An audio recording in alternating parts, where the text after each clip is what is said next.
Selamat siang, perkenalkan saya William Otniel dari kelas 3 SI. Pada kesempatan kali ini, saya akan mempresentasikan hasil UAS pada mata kuliah Tata Kelola TI dengan judul Analisis Tata Kelola Teknologi Informasi menggunakan COVID 2019 pada JNT Kargo Indonesia. Pemilihan JNT Kargo sebagai objek analisis didasarkan pada karakteristik perusahaan yang sangat bergantung pada teknologi informasi dalam menjalankan operasional logistiknya mulai dari proses pelacakan barang, pengelolaan gudang, hingga integrasi dengan marketplace dan mitra bisnis. Untuk memulai pembahasan, saya akan menjelaskan terlebih dahulu profil organisasi yang menjadi objek analisis saya.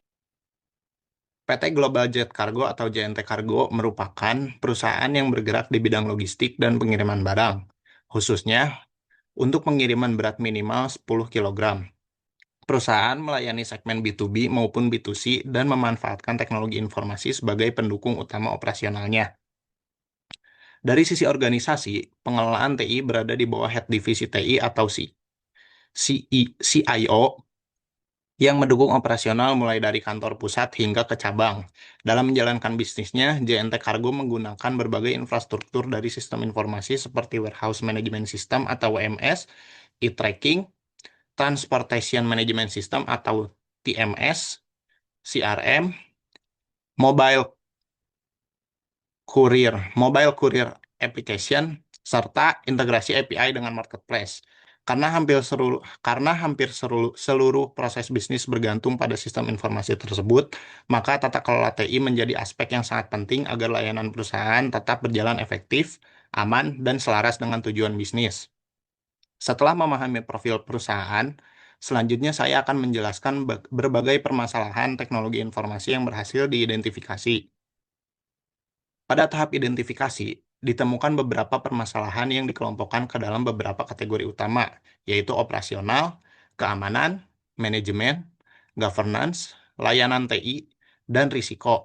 Operasional, terdapat potensi ketidakstabilan sistem e-tracking ketika volume pengiriman meningkat secara signifikan.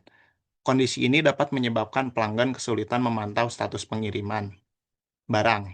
Selain itu, bisnis continuity plan atau BCP dan disaster recovery plan atau DRP juga belum optimal, sehingga perusahaan berisiko mengalami gangguan layanan yang berkepanjangan ketika terjadi insiden. Dari aspek keamanan, perlindungan data pelanggan belum didukung oleh tata kelola keamanan informasi yang terstruktur. Selain itu, pengelolaan hak akses pengguna juga belum sepenuhnya menerapkan prinsip least privilege, yaitu pemberian hak akses sesuai kebutuhan pekerjaan. Lalu, selanjutnya pada aspek manajemen, integrasi sistem antara kantor pusat, cabang, gudang, dan mitra bisnis masih belum optimal. Selain itu, kompetensi SDM TI pada bidang keamanan siber, cloud computing, dan data analistik juga masih perlu ditingkatkan. Kemudian, pada aspek governance, ditemukan bahwa strategi TI belum terdokumentasi secara jelas dan belum sepenuhnya selaras dengan strategi bisnis perusahaan. Monitoring kinerja TI juga belum menggunakan KPI yang terstruktur. Lalu selanjutnya pada aspek layanan TI, perusahaan belum memiliki Service Level Agreement atau SLA yang terdokumentasi secara formal, sehingga kualitas layanan TI sulit diukur secara objektif. Sedangkan pada aspek resiko, proses manajemen resiko TI masih belum dilakukan secara terstruktur dan berkelanjutan. Berdasarkan seluruh temuan tersebut, dapat disimpulkan bahwa meskipun JNT Cargo telah memanfaatkan teknologi informasi secara luas, masih terdapat sejumlah area tata kelola yang perlu diperkuat agar teknologi informasi mampu memberikan nilai bisnis yang lebih optimal. Yang pertama yang dianalisis adalah EDM atau Evaluate, Direct, and Monitor. Domain ini berfokus pada bagaimana organisasi mengevaluasi, mengarahkan, dan mengawasi tata kelola teknologi informasi agar tetap selaras dengan tujuan bisnis. Pada proses EDM 01 atau Ensure Governance Framework Setting and Maintenance, ditemukan bahwa JNT Cargo telah menggunakan berbagai sistem informasi untuk mendukung operasional. Namun, perusahaan belum memiliki IT governance framework yang terdokumentasi secara formal. Akibatnya, pengelolaan TI masih lebih berorientasi pada kebutuhan operasional dibandingkan aspek strategis. Selain itu, direkomendasikan penyusunan IT Governance Framework serta pembentukan IT Governance Committee. Selanjutnya, pada EDM 02 atau Ensure Benefits Delivery, perusahaan telah melakukan investigasi pada berbagai teknologi informasi, namun belum memiliki mekanisme formal untuk mengukur manfaat dari investasi tersebut. Karena itu, diperlukan KPI dan Benefit Realization Plan agar setiap investasi TI dapat dievaluasi berdasarkan nilai bisnis yang dihasilkan. Selanjutnya, pada EDM 03 atau Ensure Risk Optimization, ditemukan bahwa pengelolaan risiko TI masih belum dilakukan secara terstruktur. Padahal, operasional JNT Cargo sangat bergantung pada sistem digital seperti e-tracking dan WMS. Oleh karena itu, diperlukan penyusunan risk register, penilaian risiko secara berkala, serta strategi mitigasi yang jelas. Domain ini menjadi salah satu area paling kritis dalam penelitian ini. Lalu, pada EDM 04 atau Ensure Resource Optimization, perusahaan sebenarnya telah memiliki berbagai sumber daya TI, baik berupa infrastruktur maupun SDM. Namun, pemanfaatannya masih belum optimal, terutama ketika menghadapi lonjakan transaksi dan kebutuhan peningkatan kompetensi SDM. Solusi yang direkomendasikan adalah capacity planning serta program pelatihan dan sertifikasi. Terakhir, pada EDM 05 atau Ensure Stakeholder Transparency, pelaporan kinerja TI kepada manajemen belum dilakukan menggunakan indikator yang terukur. Akibatnya, manajemen kesulitan mengevaluasi efektivitas pengelolaan TI. Oleh karena itu, direkomendasikan pembangunan dashboard monitoring dan laporan kinerja berbasis KPI. Secara keseluruhan, analisis domain EDM menunjukkan bahwa fondasi tata kelola TI di JNT Cargo masih perlu diperkuat, terutama pada aspek tata kelola formal, pengelolaan risiko, dan transparansi informasi kepada stakeholder. Selanjutnya, saya akan menjelaskan hasil analisis pada domain APO atau Align, Plan, and Organize yang berfokus pada penyelarasan strategi, perencanaan, dan pengelolaan sumber daya TI. Selanjutnya, saya akan menjelaskan hasil analisis pada domain APO atau Align, Plan, and Organize. Domain ini berfokus pada bagaimana organisasi menyusun strategi, perencanaan, serta pengelolaan sumber daya TI agar selaras dengan tujuan bisnis perusahaan. Proses pertama yaitu APO 01 atau Manage IT Management Framework. Dari hasil analisis, ditemukan bahwa JNT Cargo belum memiliki kerangka tata kelola TI yang terdokumentasi secara formal. Artinya, pengelolaan TI memang sudah berjalan, tetapi belum memiliki standar yang menjadi acuan bagi seluruh organisasi. Oleh karena itu, rekomendasinya adalah menyusun IT Governance Framework berdasarkan COVID 2019 sehingga seluruh proses TI memiliki pedoman yang jelas. Selanjutnya, pada APO 02 atau Manage Strategy, strategi TI belum sepenuhnya terintegrasi dengan strategi bisnis perusahaan. Kondisi ini berpotensi menyebabkan investasi TI kurang memberikan manfaat maksimal terhadap pencapaian target bisnis. Oleh karena itu, direkomendasikan penyusunan strategic IT plan yang selaras dengan sasaran bisnis dan dievaluasi secara berkala. Lalu, pada APO 03 atau Managed Enterprise Architecture, perusahaan sebenarnya telah menggunakan berbagai sistem seperti e-tracking, warehouse management system, dan aplikasi operasional lainnya. Namun, integrasi antar sistem, cabang, dan mitra bisnis masih belum optimal, sehingga masih terdapat potensi keterlambatan pertukaran data. Untuk mengatasinya, diperlukan pengembangan enterprise arsitektur yang lebih terintegrasi agar seluruh sistem dapat saling terhubung dengan lebih efektif. Kemudian, pada APO 05 atau Manage Portfolio, perusahaan telah melakukan berbagai investasi TI. Namun, prioritas investasi tersebut belum sepenuhnya didasarkan pada analisis manfaat dan risiko. Oleh karena itu, diperlukan penerapan manajemen portofolio TI sehingga perusahaan dapat menentukan proyek-proyek TI yang memberikan nilai bisnis paling besar. Jadi, secara umum pada bagian pertama domain APO, permasalahan utama yang ditemukan adalah belum adanya penyelarasan yang optimal antara strategi bisnis dengan strategi TI.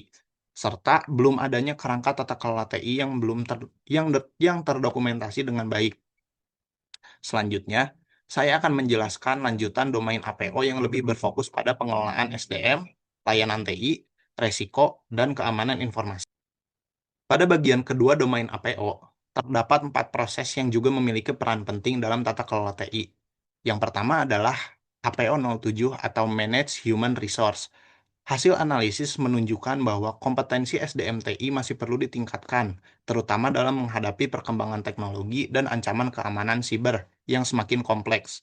Oleh karena itu, perusahaan disarankan untuk menyusun program pelatihan, sertifikasi, serta evaluasi kompetensi secara berkala agar kemampuan SDM terus berkembang.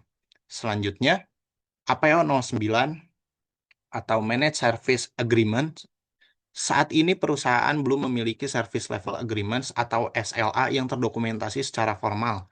Akibatnya, standar kualitas layanan TI menjadi sulit diukur dan dievaluasi. Rekomendasi yang diberikan adalah menyusun SLA yang jelas dan disertai monitoring pencapaiannya sehingga kualitas layanan dapat dipantau secara objektif. Kemudian, pada pada APO 0 pada APO 12 atau Managed Risk, ditemukan bahwa proses identifikasi analisis hingga mitigasi resiko TI masih dilakukan secara belum sistematis. Padahal, JNT Cargo sangat bergantung pada sistem digital dalam operasionalnya. Oleh karena itu, perusahaan perlu menerapkan IT Risk Management, menyusun risk register, serta melakukan penilaian dan monitoring risiko secara berkala. Terakhir adalah APO 13 atau Managed Security. Meskipun perusahaan telah menerapkan beberapa kontrol keamanan, kebijakan keamanan informasi masih perlu diperkuat. Oleh karena itu, direkomendasikan penyusunan kebijakan keamanan informasi yang lebih lengkap, penerapan Role-Based Access Control atau RBAC, pelaksanaan audit keamanan secara berkala, serta meningkatkan awareness keamanan informasi bagi seluruh karyawan. Secara keseluruhan, domain APO menunjukkan bahwa JNT Cargo masih perlu memperkuat aspek perencanaan, pengelolaan risiko, layanan TI, keamanan informasi, dan pengembangan SDM agar seluruh proses TI dapat berjalan lebih terarah. Setelah perencanaan selesai dianalisis, selanjutnya saya akan membahas domain BAI yang berfokus pada proses pembangunan dan implementasi solusi teknologi informasi. Domain berikutnya adalah domain BAI atau Build, Acquire, and Implement yang berfokus pada proses pengembangan, implementasi, dan perubahan sistem informasi. Pada BAI 01 atau Manage Program, evaluasi terhadap program-program TI belum dilakukan secara terukur. Oleh karena itu, perusahaan perlu menerapkan tata kelola program TI agar setiap program dapat dipantau berdasarkan target, biaya, waktu, dan manfaatnya. Pada BAI 02 atau Managed Requirement Definition, dokumen kebutuhan pengguna belum dilakukan secara menyeluruh. Kondisi ini berpotensi menyebabkan sistem yang dikembangkan tidak sepenuhnya sesuai dengan kebutuhan pengguna. Oleh karena itu, seluruh kebutuhan pengguna harus didokumentasikan dan divalidasi sebelum proses pengembangan dimulai. Selanjutnya, pada BAI 03 atau Managed Solution Identification and Build, integrasi antar sistem masih belum optimal, sehingga diperlukan standar integrasi yang lebih baik, disertai proses pengujian sebelum sistem diimplementasikan. Lalu, pada BAI 05 atau Managed Organizational Change, proses sosialisasi terhadap perubahan sistem masih belum konsisten. Agar pengguna dapat beradaptasi dengan baik, perusahaan perlu menerapkan program change management yang mencakup sosialisasi, pelatihan, serta pendampingan kepada pengguna. Kemudian, pada BAI 06 atau Manage IT Change, dokumentasi terhadap perubahan sistem masih belum lengkap, sehingga diperlukan prosedur change management yang baku untuk setiap perubahan aplikasi maupun infrastruktur TI. Pada BAI 07 atau Manage IT Change Acceptance and Transitioning, proses User Acceptance Test atau UAT belum dilakukan secara konsisten sebelum sistem digunakan. Oleh karena itu, setiap implementasi sistem sebaiknya melalui UAT dan pilot project terlebih dahulu agar risiko kegagalan implementasi dapat diminimalkan. Jadi, Fokus utama domain BAI adalah memastikan bahwa setiap perubahan maupun pengembangan sistem dilakukan secara terstruktur, sehingga tidak menimbulkan gangguan terhadap operasional perusahaan. Selanjutnya, saya akan menjelaskan domain DSS yang berfokus pada operasional dan layanan TI. Domain berikutnya adalah DSS atau Deliver, Service, and Support, yaitu domain yang berfokus pada operasional layanan TI sehari-hari. Pada DSS 01 atau Manage Operation, operasional TI sebenarnya setelah berjalan dengan baik. Namun, monitoring kapasitas infrastruktur masih perlu ditingkatkan. Oleh karena itu, perusahaan disarankan menerapkan monitoring secara real-time dan melakukan capacity planning agar sistem tetap stabil ketika volume pengiriman meningkat. Selanjutnya, DSS 02 atau Manage Service Request and Incident. Saat ini perusahaan belum memiliki service desk dan SLA yang terdokumentasi, sehingga proses penanganan insiden belum memiliki standar waktu penyelesaian yang jelas. Solusinya adalah membangun service desk beserta sistem ticketing agar setiap insiden dapat dicatat, dipantau, dan diselesaikan sesuai target. Lalu, pada DSS 03 atau Manage Problems, analisis akar penyebab atau root cause analysis belum dilakukan secara konsisten. Akibatnya, permasalahan yang sama dapat terus berkembang, dapat terus berulang. Oleh karena itu, diperlukan proses manajemen sistem yang lebih terstruktur. Kemudian, pada DSS 04 atau Manage Continuity menjadi salah satu domain yang paling kritis dalam penelitian ini. Hal ini karena Business Continuity Plan dan Disaster Recovery Plan belum terdokumentasi maupun diuji secara berkala. Jika terjadi gangguan sistem atau bencana, operasional perusahaan berpotensi mengalami downtime yang cukup lama. Oleh karena itu, perusahaan perlu menyusun, menguji, dan memperbarui BCP serta DRP secara berkala. Lalu pada DSS 05 atau Managed Security Service, keamanan layanan TI perlu diperkuat melalui penerapan RBAC, Multi-Factor Authentication atau MFA, serta audit keamanan secara berkala. Terakhir, pada DSS 06, Manage Business Process Control, dokumentasi pengendalian proses bisnis masih belum optimal, sehingga diperlukan penyesuaian SOP berbasis TI serta audit internal secara berkala untuk memastikan proses berjalan sesuai prosedur. Secara keseluruhan, domain DSS menunjukkan bahwa operasional TI dan JNT Kargo sudah berjalan, tetapi masih memerlukan penguatan pada aspek kontinuitas, layanan, serta pengendalian operasional agar kualitas layanan menjadi lebih andal. Domain terakhir dari analisis ini adalah MEA atau Monitor, Evaluate, and Assess. Domain ini berfokus pada proses monitoring, evaluasi, serta pengendalian agar tata kelola TI dapat terus berjalan sesuai dengan tujuan organisasi. Pada MEA 01 atau Manage Performance and Conformance Monitoring, ditemukan bahwa perusahaan belum menggunakan indikator kinerja atau Key Performance Indicator atau KPI secara konsisten dalam mengevaluasi layanan TI. Akibatnya, manajemen akan kesulitan mengetahui apakah performa layanan sudah sesuai dengan target yang ditetapkan.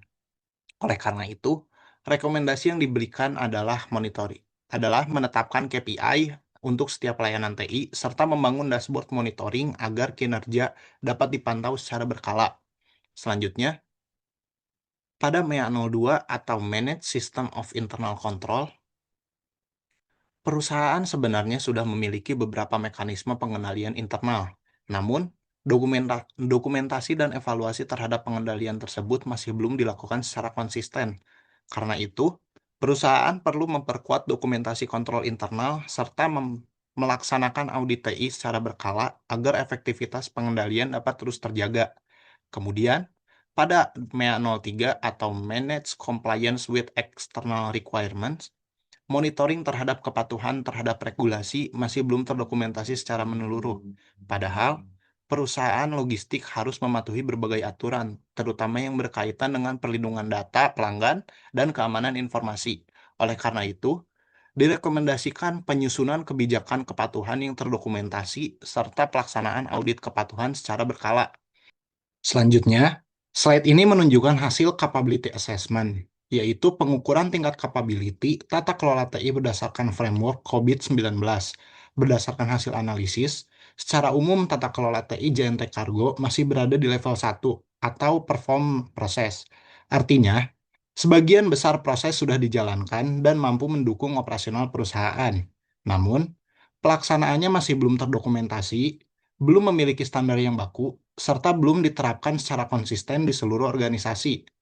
Jika dilihat per domain, EDM, APO, dan BAI masih berada di level 1, sedangkan DSS dan MEA menunjukkan kondisi yang sedikit lebih baik karena beberapa prosesnya telah mencapai level 2 atau managed proses. Contohnya adalah pada APO 13 pada pengelolaan keamanan, DSS 01 pada operasional TI, DSS 05 pada layanan keamanan, dan MEA 02 pada pengendalian internal. Walaupun demikian, target capability yang ditetapkan dalam penelitian ini berada pada level 3 hingga level 4. Karena pada level tersebut, seluruh proses sudah terdokumentasi, distandarisasi, diterapkan secara konsisten, bahkan sebagian sudah dapat diukur dan dioptimalkan. Dengan demikian, dapat disimpulkan bahwa masih terdapat kesenjangan antara kondisi saat ini dengan kondisi yang diharapkan, sehingga perusahaan memerlukan implementasi perbaikan secara bertahap. Capability assessment ini menjadi dasar dalam menentukan prioritas perbaikan yang akan dijelaskan pada analisis gap di slide berikutnya. Setelah mengetahui tingkat capability saat ini, langkah berikutnya adalah melakukan analisis gap untuk membandingkan kondisi yang ada dengan target capability yang ingin dicapai. Berdasarkan hasil analisis, terdapat 3 proses yang memiliki gap terbesar, yaitu EDM03 Ensure Risk Optimization, APO 12 atau Manage Risk, dan DSS 04 yaitu Manage Continuity, dengan nilai gap sebesar 3 sehingga dikategorikan sebagai prioritas yang sangat tinggi. Ketiga proses tersebut memiliki keterkaitan yang erat karena sama-sama berhubungan dengan pengelolaan resiko dan keberlangsungan layanan TI. Saat ini, pengelolaan resiko masih bersifat reaktif, belum memiliki risk register, serta business continuity plan dan disaster recovery plan juga belum terdokumentasi maupun diuji secara berkala. Padahal, bagi perusahaan logistik seperti JNT Cargo, keberlangsungan layanan digital merupakan faktor yang sangat penting. Selanjutnya, terdapat beberapa proses lain seperti APO 07, APO 09, DSS 01, DSS 02, DSS 05, MEA 01, dan MEA 03 yang memiliki gap sebesar 2, sehingga masuk ke kategori prioritas tinggi. Pada proses-proses tersebut, sebenarnya aktivitas sudah berjalan, namun dokumentasi, monitoring, dan evaluasinya masih belum dilakukan secara konsisten. Sedangkan proses lainnya memiliki gap yang relatif lebih kecil karena sebagian mekanisme pengelolaan sudah diterapkan. Oleh karena itu, peningkatan capability pada proses-proses tersebut dapat dilakukan secara bertahap mengikuti roadmap implementasi. Melalui analisis gap ini, perusahaan dapat menentukan area mana yang harus diprioritaskan terlebih dahulu sehingga sumber daya yang dimiliki dapat dimanfaatkan secara lebih efektif. Setelah mengetahui prioritas berdasarkan gap analisis, langkah berikutnya adalah menyusun roadmap implementasi yang akan dibahas pada slide berikutnya. Berdasarkan seluruh hasil analisis sebelumnya, telah disusun roadmap implementasi selama 3 tahun agar proses peningkatan tata kelola TI dapat dilakukan secara bertahap. Pada tahun pertama, fokus utama adalah membangun fondasi tata kelola TI. Kegiatannya meliputi penyusunan IT Governance Framework, pembentukan IT Governance Committee, penyusunan kebijakan dan SOP TI, penyusunan Strategic IT Plan, penyusunan Risk Register, SLA, BCP, DRP, serta peningkatan kompetensi SDM melalui pelatihan dan sertifikasi. Selanjutnya, pada tahun kedua, perusahaan mulai memasuki tahap implementasi.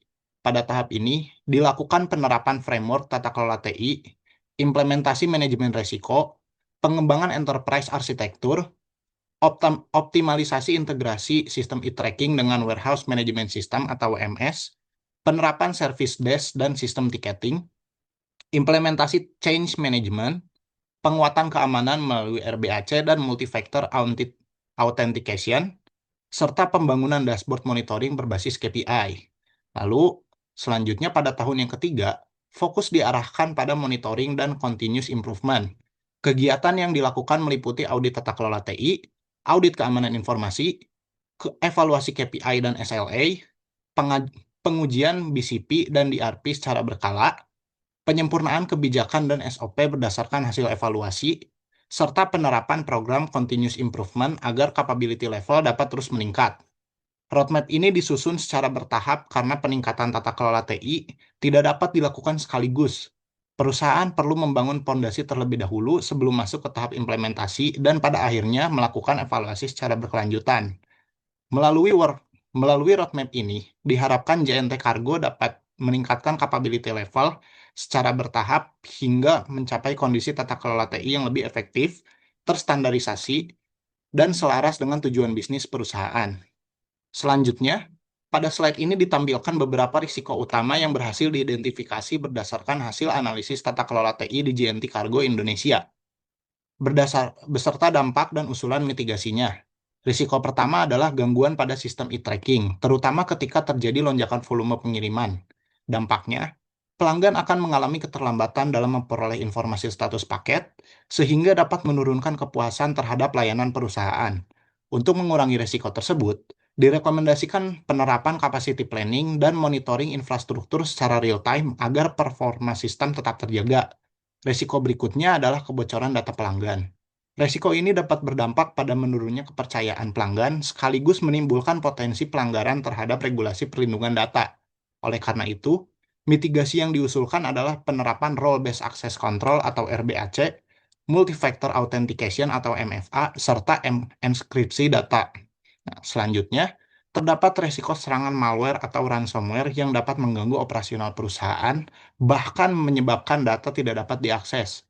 Untuk mengantisipasi hal tersebut, perusahaan perlu menerapkan antivirus, melakukan patch management secara rutin, serta menyediakan mekanisme backup data yang baik. Selain itu, integrasi sistem yang belum optimal menjadi resiko karena dapat menyebabkan inkonsistensi data antar cabang maupun mitra bisnis. Mitigasi yang disarankan adalah mengembangkan enterprise arsitektur sehingga integrasi antar sistem menjadi lebih baik. Lalu, resiko terakhir yang cukup penting adalah BCP dan DRP yang belum optimal. Jika terjadi gangguan besar atau bencana, proses pemulihan layanan akan membutuhkan waktu lebih lama. Oleh karena itu, perusahaan perlu menyusun, menguji, dan memperbarui BCP maupun DRP secara berkala. Dari seluruh risiko tersebut, dapat disimpulkan bahwa sebagian besar risiko memiliki keterkaitan dengan aspek keamanan informasi, manajemen risiko, serta keberlangsungan layanan sehingga ketiga aspek tersebut menjadi prioritas utama dalam implementasi tata kelola TI. Setelah mengetahui berbagai risiko yang dihadapi perusahaan, selanjutnya telah disusun rekomendasi strategis sebagai langkah perbaikannya. Rekomendasi strategis dalam penelitian ini dibagi menjadi 3 tahapan, yaitu jangka pendek, jangka menengah, serta jangka panjang. Pembagian ini dilakukan agar implementasi dapat berjalan secara realistis dan sesuai dengan prioritas perusahaan. Pada jangka pendek, fokus utama adalah membangun fondasi tata kelola TI. Kegiatan direkomendasikan meliputi penyusunan IT Governance Framework, penyusunan kebijakan dan SOP TI, penyusunan strategic IT Plan, penyusunan risk register, serta penyusunan Service Level Agreement atau SLA. Selanjutnya, pada jangka menengah, perusahaan mulai memperkuat implementasi proses tata kelola TI melalui pengembangan enterprise arsitektur, penerapan service desk, implementasi change management, penguatan keamanan melalui RBAC dan MFA, serta peningkatan kompetensi SDM melalui pelatihan dan sertifikasi. Sedangkan pada jangka panjang, fokus diarahkan pada peningkatan kualitas tata kelola TI secara berkelanjutan, yaitu melalui penerapan dashboard monitoring berbasis KPI, pelaksanaan audit data tata kelola TI, dan audit keamanan informasi secara berkala, pengujian BCP dan DRP, serta penerapan continuous improvement agar capability level perusahaan dapat terus meningkat. Dengan pembagian tahapan tersebut, perusahaan tidak perlu melakukan seluruh perbaikan sekaligus, tetapi dapat melaksanakannya secara bertahap sesuai tingkatan prioritas dan kesiapan organisasi. Rekomendasi ini juga disusun berdasarkan hasil gap analisis yang telah dijelaskan sebelumnya, sehingga setiap usulan perbaikan diarahkan untuk menutup kesenjangan capability pada domain-domain yang menjadi prioritas. Sebagai penutup, berikut merupakan kesimpulan dari keseluruhan analisis yang telah dilakukan.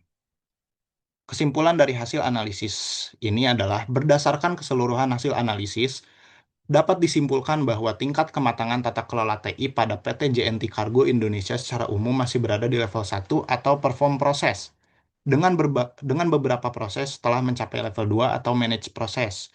Domain yang paling kritis untuk segera ditangani adalah EDM 03, APO 12, dan DSS 04, karena ketiganya berkaitan langsung dengan pengelolaan resiko dan keberlangsungan layanan yang sangat mempengaruhi operasional logistik perusahaan.